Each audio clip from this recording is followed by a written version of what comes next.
So I've become a craft beer guy. I wasn't always a craft beer guy. It took me a move to Pennsylvania at age 25 to realize that good beers out there weren't named Natural, Beast, or Bud. But I also have a very diverse palate when it comes to the type of beers I like to drink. And in my older age, the more mature I've become, I've learned to drink for flavor, not to drink to figure out how many beers we could get for $20 at the local Farm Fresh or Food Line before they close the sales at 11:45. By the way, yes, in Virginia, you can get cheap swill at the grocery store. Thankfully, by the time I was 21, Yuengling Lager had made its way down to Virginia. And do you know what the difference between a pint of lager in Pennsylvania and a pint of lager in Virginia is? Yeah, about $4. Anyway, you're not here to hear me talk about my beer fridge. Maybe you are. But this is Short Time Shots, a look back at the day's scores and more in the world of college wrestling from January 25th, 2018. I'm your media guide, slinging, craft beer enjoying Hall of Fame wrestling announcer, writer, and broadcaster, Jason Bryant.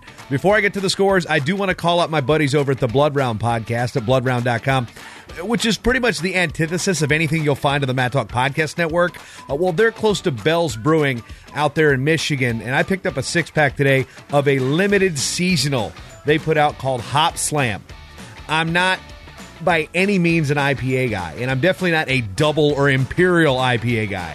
I don't like sucking on the juice of a pine cone type of thing. But I do like rarities, so I will give it a shot. Not on this show. You're going to have to wait for later to figure out the review there.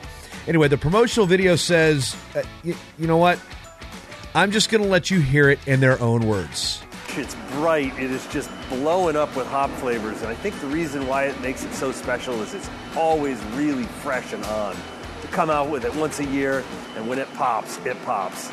Somebody once described Hop Slam as tasting like your cat ate a bag of weed and then pissed in the Christmas tree. It's very punchy. It's very, the fruity essence of the hops comes through. I am very, very, very afraid.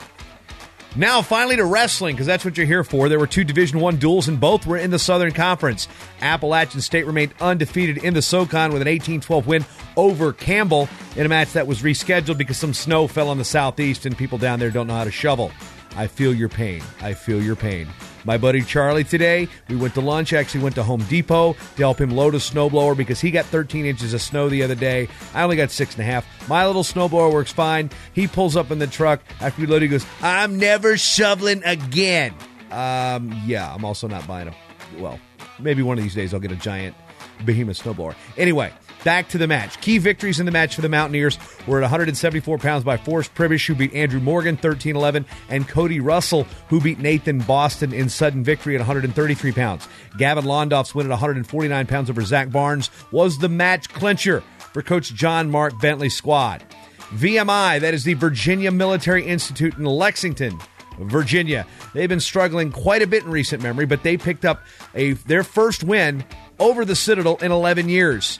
The Keydets picked up falls from Blake Holman and Gage Levine to help push past the Bulldogs 24-21 in a battle of bonus points. Holman and 133-pound winner Hunter Starner are from my home district. So shout out to Mike Fawz's New Kent Trojans and Doug Roper's Tab Tigers. Both those kids helped get a D1 team a W tonight. In Division II, St. Cloud State improved to 15-0 and extended its win streak to 24 in a row with a 42-3 win over Northern State. The draw dropper was at 157 pounds, where Tanner Olson, who was just 2-3 on the season coming in, beat number one ranked Larry Bomstad of St. Cloud 3-1. Now, let's try to put that in perspective. So it's like a guy, say, from like Cleveland State beating Bryce Meredith or something like that. So it's not like beating a Nolf or Rutherford, their national champs. Bomstad's an All-American, but it's not like knocking off the number one national champion when you're like 2-3. So anyway, I tip of the cap to the Wolves, Tanner Olson, and you know what? This wasn't intentional, but when I wrote it up, I threw Bryce Meredith in there because he hasn't been a national champion yet, in parentheses. But Olson, go figure, from Wyoming. You can't make this stuff up, folks. Keeping with the Northern Sun, Augustana. Yep, the one in South Dakota. Upended Minnesota State, the one in Mankato. Actually, if I say Minnesota State, it is Minnesota State Mankato. If I say MSU Moorhead, that's Minnesota State Moorhead. So that is the distinction between the two, rather. Anyway, Minnesota State fell to Augustana 17-13, while Upper Iowa topped Southwest Minnesota State 25-13. Southwest Minnesota State, located in the wonderful town of Marshall, Minnesota. Out west in Division II, Colorado School of Mines, not mimes, mines. Yes, we've been over this. They are the Ore Diggers. Well, they beat New Mexico Highlands 22-18. That action taking place in the Rocky Mountain Athletic Conference. Also out there, Cal Baptist topped Colorado Mesa 36-9. This is the last year Cal Baptist is eligible to compete in Division II, as the school announced it was moving to Division I last year. In Division III, 5th-ranked Loras tied a school record with its 16th dual meet win of the season. The Dewhawks are 16-0 and topped Cornell College 27-9. Things weren't all sunshine and Tony Ramos, though, for Loras, as second-ranked Jimmy Davis was upended by Cornell's Philip Opelt at 149 pounds. Both, though, there returning All-Americans. Opelt scored 2-2 late to pick up the victory. Oneonta State beat Kings College. That's Kings with an apostrophe S, not King, 49-3. Kings College is on just its second coach in school history.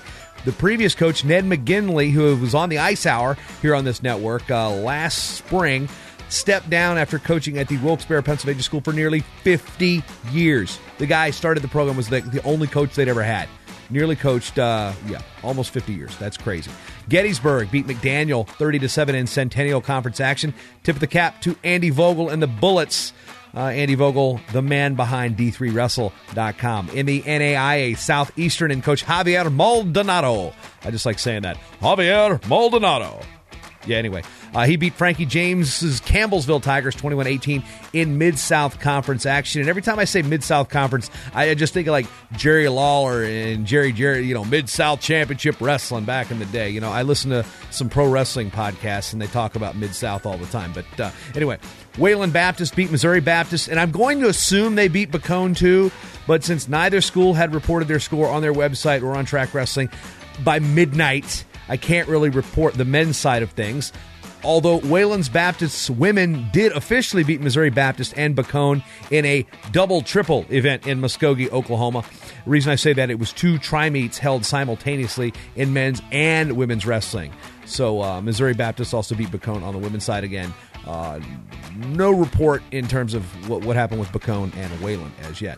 One JUCO scored a pass along, and it was actually kind of a JUCO mashup.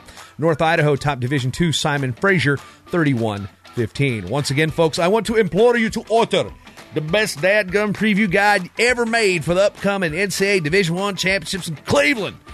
That's my bad Southern accent. Actually, it doesn't sound like much for my family members, but my dad kind of sounds like Boomhauer from King of the Hill. I was like, yeah, man, tell you what, talk about that. Yeah, anyway. Go to MattTalkOnline.com/FanGuide18. Use the offer code podcast to save yourself $5. And if you've ordered this before, tell a friend. If you haven't ordered this before, order it by going to MattTalkOnline.com/FanGuide18 and then tell a friend. And it's going to be digitally delivered March 13th, just in time for all your Cleveland hijinks and knowledge bombs galore. And in case you're wondering, you'll have to, again, wait for another episode to get a taste test from that Hop Slam. I'd like to thank you for spending your time with me. I'm Jason Bryant, because you've always got time for messing up the end of the show and closing things, so I'm going to start that again. Thank you for spending your time with me, because you've always got time for short time. I'm going to go back to watching the Oregon.